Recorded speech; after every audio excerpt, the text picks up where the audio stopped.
The Senior Rehab podcast is sponsored by Great Seminars and Books. If you need high-quality geriatric con ed that's worth your time and money, check out Great. Owned by the living legend Carol Lewis, Great offers courses and products created by recognized leaders in geriatrics. Learn the most effective techniques for diagnosing and treating your patients.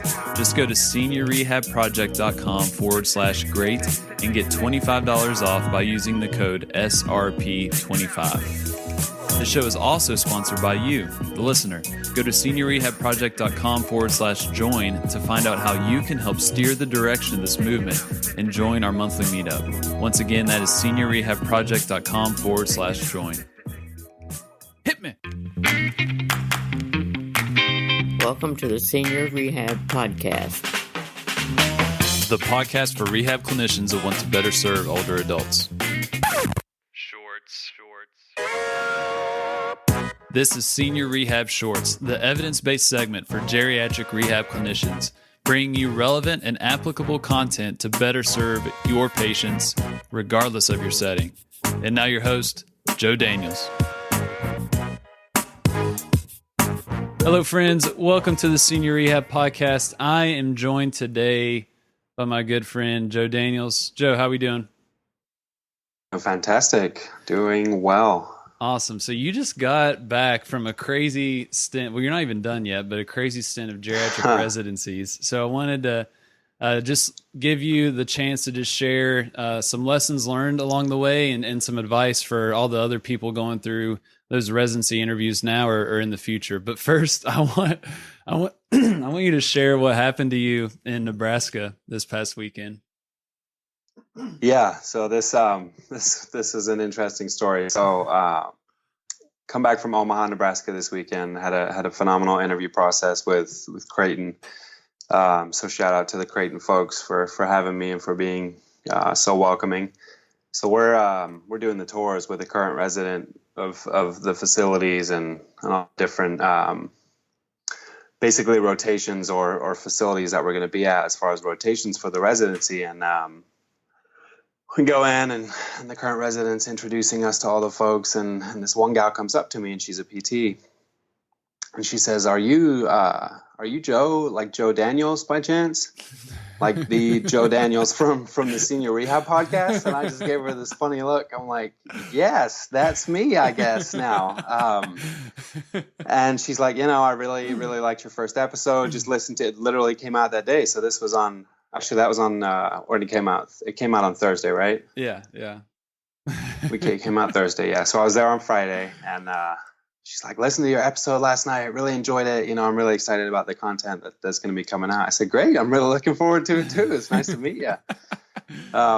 Big shot, went man. About the day, and yeah. And so finished up the process there. It's kind of like yourself getting all those autograph requests after your talk at CSM. So Whatever, I don't know how you feel. That was funny. That was yeah, embarrassing. but definitely a good experience. As far as the interview process and going through, the entire process with geriatric residency period, just general advice. First and foremost, Shannon Fronek has a phenomenal article series on newgradphysicaltherapy.com. So shout out to Meredith Caston and that group doing some phenomenal work over on that site. But she has a really good article titled interviewing for residency programs and how to prep and all that stuff. So there's some really good content on there in terms of material that I use to kind of prep for some of the questions that I would be having or, have anticipated, travel plans, making sure you're in the right place at the right time, making sure you're in appropriate attire and reaching out before and after and talking to current residents and all that good stuff. So there's a great resources for you there, first and foremost. But second, even if you're just thinking about a residency period, I think it's important that you act on your impulse now, because you really have nothing to lose, to be honest with you. And what that means really is just reaching out to programs, to clinical directors, going on the websites, utilizing ABPTRFE and going through the content that is on there to figure out and to weed out, geographically speaking, where you might want to end up, what you're looking for in a program. Do you want something that's more research based? Are you looking to become more of an expert clinician? Do you want certain rotations? Do you want to work with amputees? Are you more interested in outpatient? Or are you in need of an acute care rotation specifically with the population that you're looking for in terms of a residency, whether that be geriatrics or orthopedics or neuro or peds or whatever it may be?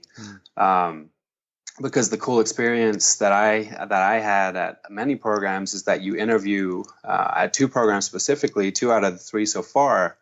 You interview with the entire group of programs. Wow. So, when I got there on residency day, there was like 30, or interview day, there was like 30 or 40 people there. I'm like, man, I didn't realize there was this much competition. This is crazy.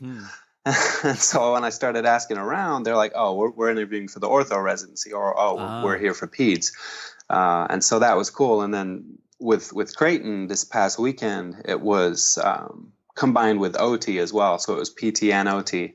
Awesome. And Creighton has a really cool program where they're just launching women's health and getting their first couple of classes in for OT as well, because since OT is a fairly new thing in terms of residency. So be prepared to have multiple interviews, both individually and in groups.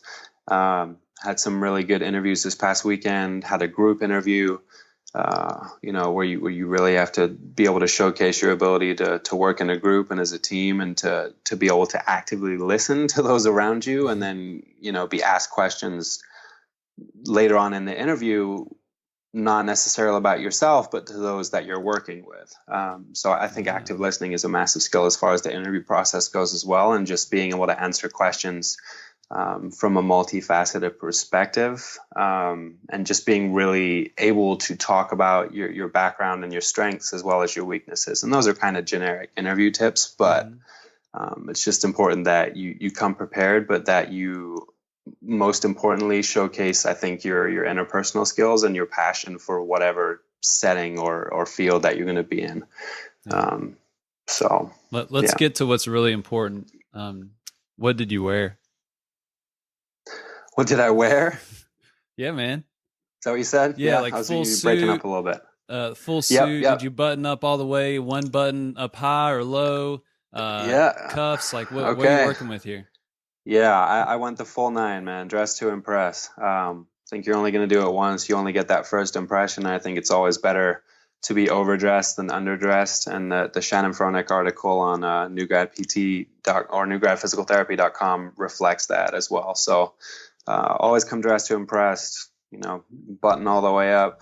I had a nice little navy suit with some brown shoes, and try to match the tie with the color code based on what the university represents. Oh, look at you. Yeah. So there's So do your research, basically. Yeah.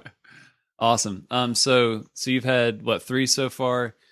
They went pretty well from what I gather, but what were some of your biggest mistakes that you made?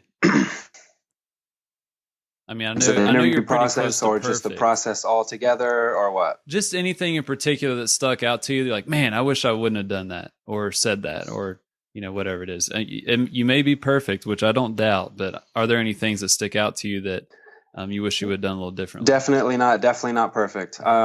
I think first and foremost is travel plans, making sure you're not late to places. When I was in Pittsburgh, and the Pittsburgh crew will tell you this too, probably. I'm someone who's always early, try and get places on time, give myself plenty of time. And I was in Pittsburgh waiting for my Uber to take me from the hotel to the residency site for interviews in the morning. And I called the Uber guy multiple times, and for whatever reason, he wasn't picking up, but it showed his car still moving. And now, I don't know if you guys know this, but on Uber, if you don't cancel your ride within the first 5 minutes, then you still get charged for it. Oh, wow. And so what a lot of drivers are doing is just holding on to that call as long as they can, because if you get frustrated and you cancel it, then you still get charged for it. Huh. So I thought that was what was going on there. Maybe it was just a miscommunication, or maybe not. But so I was supposed to be there at 7:30 registration was, I think. And 7 o'clock rolls around. I'm like, all right, we're supposed to be getting picked up now. Where's everybody at? And no show. And the shuttle service, I asked them, wasn't starting until 7:15, and I thought that was cutting it too close. So I thought I'd just get an Uber at 7. And so I waited on the Uber and no show, and 7:15 rolled around. And so I was texting the director and be like, hey, the Uber's not showing up, so let's just get the shuttle. And I got there probably a couple minutes before we got started, apologized and moved on with the day. And that was that. But lesson learned, get your travel plan squared away. But as far as the actual interview process, I guess I would just say, and this wasn't something that I did, but definitely don't really talk about other programs or why you like other programs, even to other applicants, because someone is always listening. Someone's always in earshot, whether that be actual faculty or just members of the institution in general, who the minute you step on a campus, whether that be with the front desk people or with, the CEO, regardless, you're making an impression, right? And so that impression may always get passed on, no matter who that may be. So just be on your best behavior, nod and smile and speak highly of everyone and move on through your process and do your best. And that's it. I think as long as you come with a good attitude and are ready to show your passion and why you're a good fit, I think you'll do just fine. How do you follow up? What have been your tactics after you leave that place?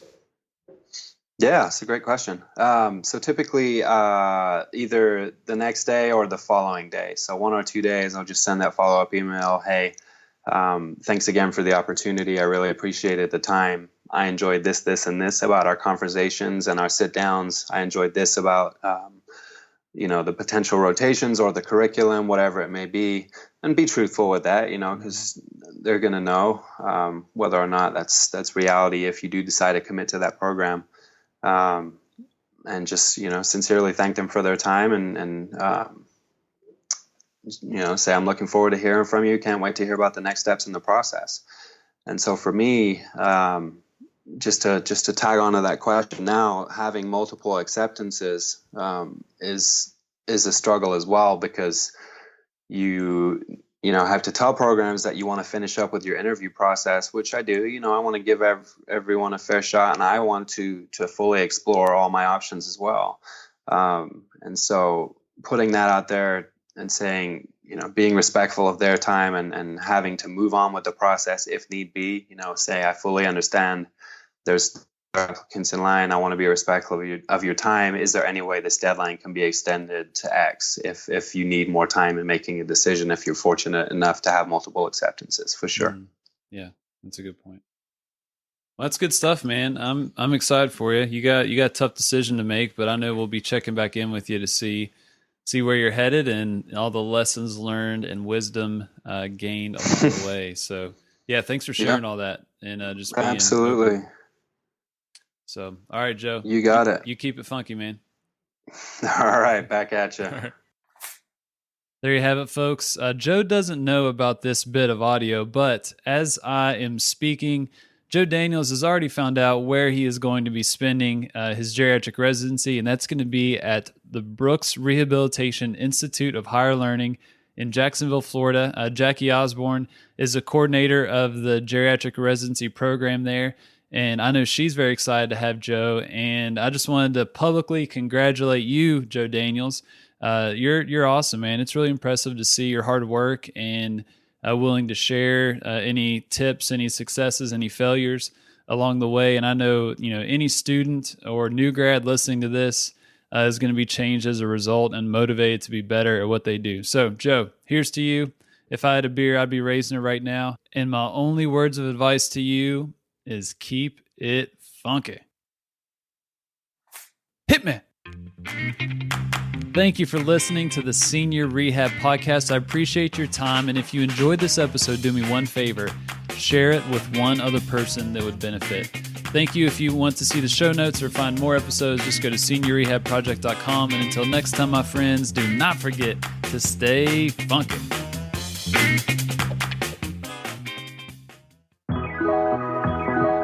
The Senior Rehab Podcast is sponsored by Great Seminars and Books.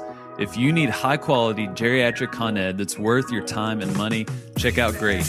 Owned by the living legend Carol Lewis, Great offers courses and products created by recognized leaders in geriatrics. Learn the most effective techniques for diagnosing and treating your patients. Just go to seniorrehabproject.com/great and get $25 off by using the code SRP25. This show is also sponsored by you, the listener.